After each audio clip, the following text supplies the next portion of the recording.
நேத்து புதன்கிழமை அதுவுமா அன்புமணி போய் எடப்பாடியை சந்திச்சு கூட்டணியை உறுதி பண்ணியிருக்காரு. கரெக்டா வியாழக்கிழமை தான் பிரஸ் மீட் கொடுப்பாரு. அதுக்கு ஏற்ற மாதிரி ராமதாஸ்க்கு இன்னைக்கு கண்டென்ட்டும் கிடைச்சதுனால இன்னைக்கு ஒரு பிரஸ் மீட்டை தைலாபுரத்தில் கொடுத்துருக்காரு. அவர் என்ன சொல்றாருன்னா, அப்பாவுக்கே துரோகம் பண்ண இந்த கும்பலுக்கு ஓட்டு போடுவாங்களா தமிழ்நாடு மக்கள், அதனால அன்புமணிக்கு யாருமே ஓட்டு போட மாட்டாங்க அந்த கும்பலுக்கு.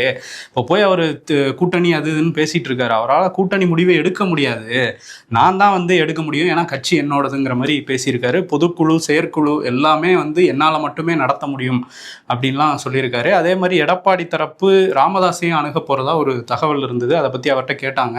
அந்த மாதிரிலாம் என்கிட்ட யாரும் பேசலை அப்படிங்கிறதையும் சொல்லியிருக்காரு. கிட்டத்தட்ட ஏடிஎம்கே கூட்டணிக்கு போகமாட்டோம் அப்படிங்கிற மாதிரி தான் அவரோட ஸ்பீச் இருந்துச்சு. ஏன்னா அன்புமணியெல்லாம் ஒரு ஆளாக மதித்து நீங்கள் எப்படி சேர்த்துக்கலாங்கிறது தான் அவரோட ஃபுல் பாயிண்ட்ஸாகவே இருக்கு. ஏன்னா பாஜக அமைச்சரிடம் அன்புமணி தரப்பை கூட்டிகிட்டு வந்துட்டாங்க, ராமதாஸையும் கூட்டிகிட்டு வந்துடலாங்கிறதுனால தான் 23 தொகுதியாக 17 தொகுதியாக கொடுத்துருக்காங்க. அப்பாவுக்கு ஒரு 6-7 கொடுத்துட்றான், நீ 17 வச்சுக்கோப்பான்னு சொல்லிட்டு தான் கூட்டு வந்துருக்காங்க. அது இன்னும் கோபமாயிருவாரு எனக்கு.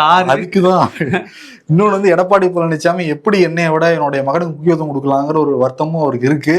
அதனால என்ன ஆனாலும் சரி அந்த கூட்டணி ஜெயிச்சா அப்படின்னு போயிட்டு ராமதாஸ் அந்த பக்கம் போக மாட்டாருன்னா தெரியுது இன்னைக்கு பேச்சா பாக்குறப்ப. இன்னொன்னு இந்த கூட்டணி எல்லாம் முடிவானதை வச்சு திமுக தரப்புல இருந்து கருத்து சொல்ல ஆரம்பிச்சிருக்காங்க.